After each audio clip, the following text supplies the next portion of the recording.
પ્રકાંડ પંડિત બન્યા. પણ તાર લાગી ગયો દ્વારકાધીશ હારે. હર હર સમર કર કર નામ રાધા કૃષ્ણ સીતા રામ કેવલ જાનકી કીર્તાર વામન રૂકમણી ભરતાર ઠાકર બેર પરબત ઠામ રાધા કૃષ્ણ સીતારામ રાધા કૃષ્ણ સીતારામ રાધા કૃષ્ણ સીતારામ. રાધે કૃષ્ણ નો તાર લાગ્યો ભાઈ. પણ ચારણ નો જીવ એટલે એને એમ થયું કે એક વાર હિંગરાજ પરસ્યા હું ભાઈ. પાકિસ્તાનમાં આજે બલુચિસ્તાનમાં જ્યાં ભગવતી હિંગળાજ બિરાજે છે, આપણી જે 51 શક્તિપીઠો છે એમાંની એક શક્તિપીઠ હિંગળા પીઠ. એક વાર હિંગળાજ પરસ્યા હું. ક્યો તો રે માતાજી ઓમે હિંગળાજ જાઈ જો અને હિંગળાજ ના એઠું મારા લઈ આવું એ વ્રત રે. હિંગળાજના ઠુમરાનું બહુ મહત્વ હતું. પોતે હિંગળાજ પરસવા માટે નીકળ્યા છે ભેળા નોકર ચાકર માણસો. કારણ કે આ તો જામ રાવળનો કવિ, જાણે અડધી રિયાસત નીકળી હોય, કોઈ નાનો ઠાકોર નીકળ્યો હોય એમ નીકળેલા ભાઈ. એમાં હાલતા હાલતા હાલતા આજનું જે કચ્છનું નાગડચાળા ગામ છે ત્યાં હાંજ પડી. સંધ્યાના ટાણે નાગડચાળા ગામના પાદરમાં ઈશ્વરદાસજીને એમનો રસોડો દાખલ થયો. ઈશ્વરદાસજીએ ગામના પાદરમાં પૂછ્યું કે અહીંયા કોઈ રાજપૂતનું ઘર છે, મારે રાત વાસો રોકાવું છે. કોટવાલ ને સાંગાજી ગોડ નામના એક ગરાસિયાને અરે વાંધો હતો, એટલે એમ થયું કે આવડો મોટો કવિ, મારવાડનો કવિ, જામરાવળનો કવિ, આજ હાંગાને ભેખડે ભરાવી દઉં. અરે કે હા, અમારે હાંગાજી બાપુની ડેલી છે ને બહુ સમૃદ્ધ અને બહુ દાતાર ગરાસિયો છે, બહુ દાતાર રાજપૂત છે. ક્યાં રહે છે? તો આ સામે વયા જાવ, સામે ડેલી આવશે સાંગાજી બાપુની. ઈશ્વરદાસજી પૂછતા પૂછતા જાય છે, બાપા અહીંયા હાંગાજી ગોડની ડેલી કઈ? બાપા અહીંયા હાંગાજી ગોડની ડેલી કઈ એમ પૂછે છે. ત્યાં એક ખડકીનું બારણું ઉઘડ્યું, જુવાન બારો નીકળ્યો, બે હાથમાં કડા પહેર્યા છે, મેલું ઘેલું શરીર છે, મેલા ઘેડા લુગડા છે, પણ શરીરની માથે લાગેલા મેલની અંદરથી પોતાની અંદરની અમીરાત અને દાતારી છે એ કવિની આંખે દેખાઈ ગઈ. સવાસ કોનું કામ છે બાપા? કે હાંગાજી બાપુની ડેલી. હાંગોજી મારું નામ છે બાપુ, તારે ડેલી નથી, હું તો ગામના વાસરું ચારું છું, રાજપૂત છું, ગોળ શાખાનો, નાનકડું ઘર છે મારું. પણ પધારો આપ જેવા કવિરાજ મારા આંગણે ક્યાંથી? અને હાંગાજી ઘોડે હા ગડથલ કરી અને ચારણને રોક્યા અને એવી મિજલસ ચાલી. ઝૂંપડીએ કોકતી જાજો એના મહેમાન તો થાજો. સાહેબ એ ઝૂંપડાની મહેમાન ગતિ હતી. પણ એક ફૂલ ચડે ને એક ઉતરે, એક ફૂલ ચડે ને એક ઉતરે. હાંગોજી ગોડ નામનો જુવાન રાજપૂત, પોતાનો બાપ તો છે નહીં, માં છે, ગામના વાસરું ચારે છે, પણ કવિરાજને એવા મહેમાન ગતિ કરાવે. ટૂંકમાં વાત કરું, ઈશ્વરદાસજીએ રજા લીધી. હાંગાજી ગોડે એક બીજું તો કઈ આપવા જેવું છે નહીં, ગરાસિયાને કહ તૂટે કડિયા ધણી અંગની ઉંગડિયા, મોજના કલાબા છૂટે, કવિને શું આપું? મન દેતો માયા દે, નકર મનને માર, મન મોટું અને માયા નહીં, એવા બબે ધક્કા મન મોટું છે પણ શું દેવું મારે? કવિને કાંઈ સમજણ નથી પડતી, એટલે પોતાની કામળ હતી, કામળ આપી કે કવિરાજ લ્યો કામળ. એમ નામ તમારે ખાલી હાથે જવાય નહીં, હું ગરીબ ગરાસીઓ છું, બીજું તમને શું આપું? કવિને એમ થયું કે ગરાસિયાની એક ઘરવખરીમાં સારામાં સારી કામળ છે, હું જો લઈ જાઉં. ચારણો એ કોઈ દી રાજપૂતોનો દુરુપયોગ નથી કર્યો. હાંગાજી હું હિંગળાજ પરસીને આવું ને ત્યારે આના જે વણવાની કામળના જે છેલ્લા કાંગરા બાકી છે ને વણી રાખજો, અધૂરું દાન કવિ લે નહીં. જોજો હું પાછો આવીશ, કવિરાજ ચોક્કસ પધારજો. ભલે બાપ એમ કરીને હિંગળાજ પરસવા કવિરાજ ગયા. પાછા આવ્યા એ દરમિયાન ઘટના નાગડચાળા ગામમાં એવી બની કે હાંગોજી ગોળ ગામના વાસરું ચારવા ગયા છે. પ્રચંડ પવનનું તોફાન જામ્યું છે. હે ભગવાને 49 પ્રકારના વાયુને જેમ વાવડાને છૂટા મૂકી દીધા હોય એમ ઝપટ વાવડો બોલાવે અને એવું મેઘનું તાંડવ રચાણું. નદીના પૂર બબેદી સુધી ઉતર્યા નહીં અને હાંગોજી ગોળ વાછરું ખાતો સામે કાંઠે પલડે છે. એમાં નદીના પૂર જરાક ઓછન્યા એટલે હાંગાજી ગોળે વાછરુંને પાણીની અંદર નાખ્યા નદીમાં. એમાં પોતે જે વાછડાનું પૂંછડું પકડ્યું હતું એ વાછડો નદીમાં તણાવવા માંડાણું, ગડથોલા લેવા માંડાણું. હાંગાજીને એમ થયું કે હવે નહીં બચાય. ગામના માણસોએ રેડિયા પડકારા કરે, હાંગાજી પૂંછડું મૂકી દે કે હવે નહીં બચાય, હવે મરતી વખતે હું રાજપૂત ફીફા નહીં ખાંડું.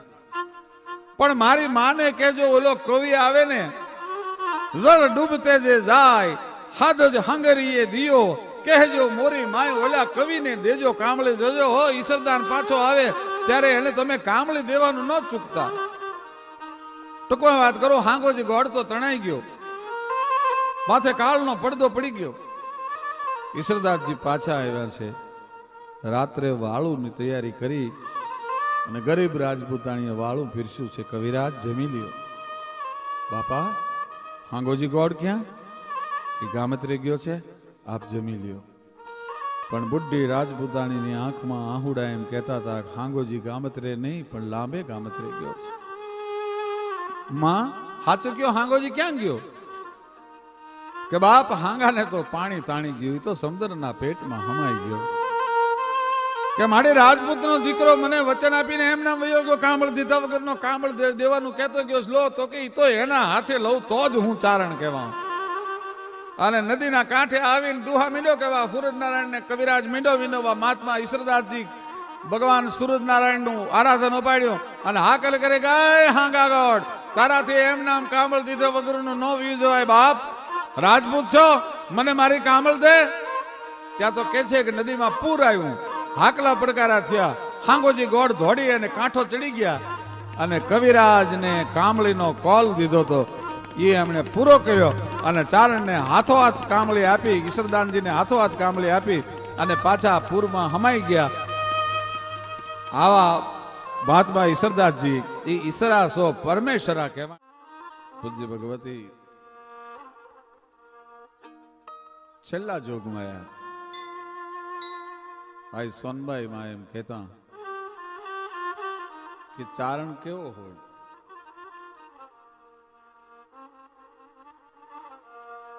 ભાગેલી ફોજું ભેડવે એવા અને થડીકા આપે ને થોબ ખેલવા એને આંગણે રાખે ઓલી લોબડી આળી લોભ છોરું ને માત સમજાવે. હવે આવા કોઈ ચારણો આવે. ચારણોને આ સોનબાઈ માં એમ કીધું કે વાણી રૂપી મારા દૂધડા કેરી ઝીલજો ધોળી ધાર, તો નાગબાઈ જેવી ધીળિયું ઘરો ઘર અને બેટા ઈશ્વરના અવતાર છોરુને માત સમજાવે. હવે આવા કોઈ ચારણો આવે.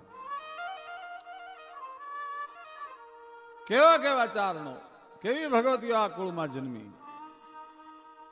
9 લાખ લોબડી આવી, ઉગતા સૂરજને થંભાવી દે.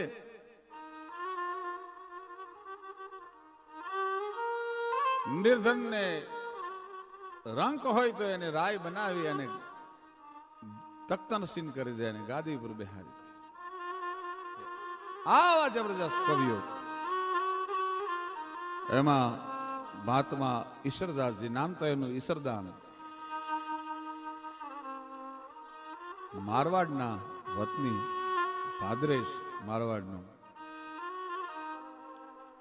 અને ભુજની પિંગળ પાઠશાળામાં અભ્યાસ કરેલો. એમણે ચારણોમાં સૌ પ્રથમ વૈષ્ણવ, ચારણો તો શાક્ત છે, શક્તિ ઉપાસકો છે, પણ પરમ વૈષ્ણવ એવો મહાત્મા ઈશ્વરદાસજી, દ્વારકાધીશના પરમ ભક્ત. એમણે હરિરસ અને દેવ્યાણ નામના બે ગ્રંથો લખ્યા. જબરજસ્ત પ્રભુમય બનેલા. ભોજની પિંગળ પાઠશાળામાં અભ્યાસ કર્યો અને પણ ઈશ્વરદાન કોને ત્યાં જન્મે? ઈશ્વરદાસજીના બાપનું નામ સુરોજી.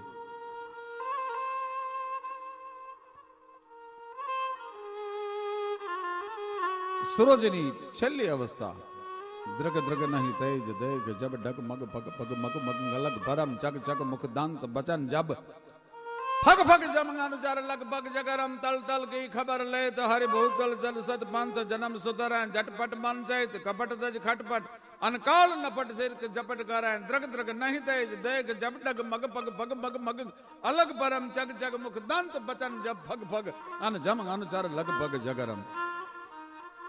ઈશ્વરાજી ના છેલ્લા શ્વાસ નક્કી કર્યું કે આ ઈશ્વરની જનેતા જે છે એ મને મરતો નહીં જોઈ શકે, મને પ્રાણ કાઢતો નહીં જોઈ શકે. એટલે પોતાના પત્નીને બોલાવીને કીધું કે હા ભીડું કે શું કે તમે ગાય દોયાવો ને, મને ગાય નું દૂધ પીવાની ઈચ્છા થઈ છે.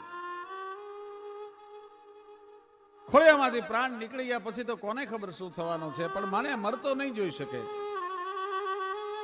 એટલે ઈશ્વરદાનના માતુશ્રી ઈ ગાય દોવા માટે ગયા અને આયા સુરા બારટનો પ્રાણ પંખીર ઉડી ગયું. બ્રહ્મ મુનિ કહે દેહ ફરી તબ પંખી ગયો કહા બોલન હારો.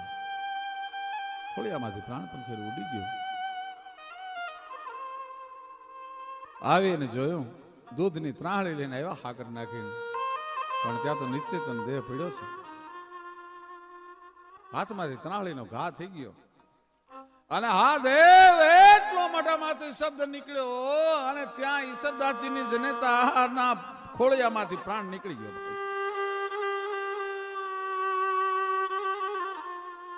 પતિને મરતો જોવે અને એની હારે સ્વર્ગા પરનું આરોહણ કરી શકે ને, એના ઘરે ઈશ્વરદાન જન્મે, ગમે ને ઈશ્વરદાન ન થાય. પતિને મરતો જોવે અને એની હારે સ્વર્ગા પરનું આરોહણ કરી શકે ને, એના ઘરે ઈશ્વરદાન જન્મે, ગમે ને ઈશ્વરદાન ન થાય. હા દેવ એટલો શબ્દ, કોઈ કટારા કર ગ્રહે, કોઈ મરે વિખ ખાય, પણ સજણા એડા કીજી એક જેનો હાય કરે જીવ જાય. મોઢામાંથી હાયકારો નીકળ્યો, પ્રાણ નીકળી ગયો. પછી તો ઈશ્વરદાસજી એમના કાકા આશાજી રોહડિયાની પાસે મોટા થતા હતા.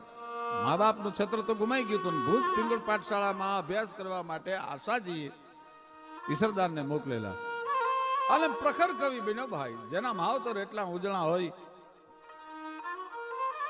જામ સાહેબની કચેરીમાં આવ્યા. અણકાળ બાળ પ્રબળ કમળ મુખ નિર્કત અવિચળ રાવળ જામ ગઠાય. અણકાળ બાળ પ્રબળ કમળ મુખ નિર્કત અવિચળ રાવળ જામ ગઠાય. જે અવિચાર રાવળ જામ ગઠાય. કવિતાનો ધોધ છૂટે. જામ સાહેબ ને મોજના, રાવળ જામ ને મોજના તોરા મંડે છૂટવા. પણ પિતાંબર ભટ્ટ નામના એમના દિવાન, એની સામું જોયું, દિવાનજી ની સામું જોયું, દિવાનજી મોઢું બગાડી જાય. કવિતા બરાબર નથી. એટલે રાવળ જામના અંગમાં જે મોજના તોરા છૂટતા એ બધું સમય જાય. એક દી, બે દી અને 5 દિવસ આવી રીતે હાલ્યો ને આ તો જોવાન ચારણ અને પાછો કવિતાનો જાણકાર. એને એમ થયું કે આ એક ભટ્ટ મારી આખી મોજની માથે હેરાનગતિ કરી નાખે છે, આને ન જીવતા રહેવા દઉં. કારણ કે છોટો મરપ હોય પણ નાગ નો છેડવો, ઝેર નું પારી ખૂન નકો જોવું.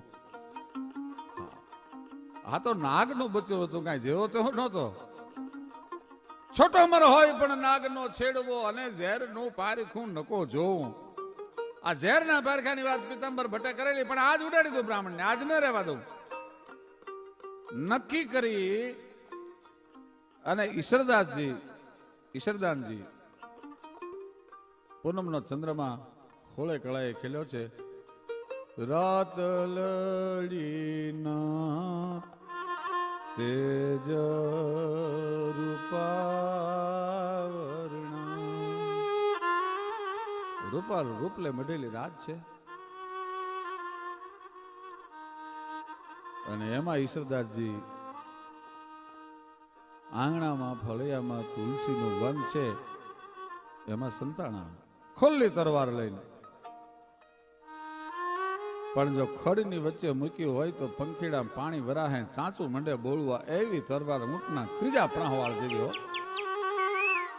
કાપે વેરી યા બરુચો જાડા બખંડા કરંતે કેતા સોટું મેં ડાહણી પાડા જોગણી સમાન ગરી કાંદ જાડા એના હાથારા કરંતી રાડા ક્રોધાળી ગણમી ડાડા હાથરી કહેવાણ જાડા પટાવાળી નગ ફટકારી જશે એવી તરવાર લઈ અને ખુલ્લી તરવાર લઈને હુતેલા સંતાણેલા. ભટજી જમી અને સોપારીનો ચૂરો કરતા કરતા હિંડોળા ખાટે હિંચકતા પોતાના પત્નીને કહે છે, ભંડારી પાતળી જીભ વાળો એક ચારણ આવ્યો છે, શું અદ્ભુત કવિતાઓ રચે છે. એની કવિતાની માથે જામ રાવળ ને મોજના તોરા છૂટે છે, પણ મને એમ થાય છે કે ઓહો આવો ચારણ, આવી કવિતા. એક સામાન્ય માનવીની કવિતા કરે છે, પણ જો ત્રિલોકના નાથની કવિતા કરવા માંડે ને તો એનો બેડો પાર થઈ જાય હો. એટલે મહારાજને મોજ આવે છે, પણ હું મોઢું બગાડું એટલે મહારાજને હું ઈશ્વરદાનને મોજ નથી દેવા દેતો. અને જે તરવાર ક્રોધમાં સમસમી ઈશ્વરદાન આવ્યો તો એ જ તરવાર ત્યાંથી લીધી ભાઈ અને ઉપાડી અને હિંડોળા ખાટે હિંચકતા પિતાંબર ભટ્ટના પગમાં મૂકી દીધી. લાગા મેં પહેલો લલી પિતાંબર ગુરુ પાય ભાઈ મહારસ ભાગવત પયા ઝીણ પસાય. એ ભટજી હું તો મારવા આવ્યો તો તને,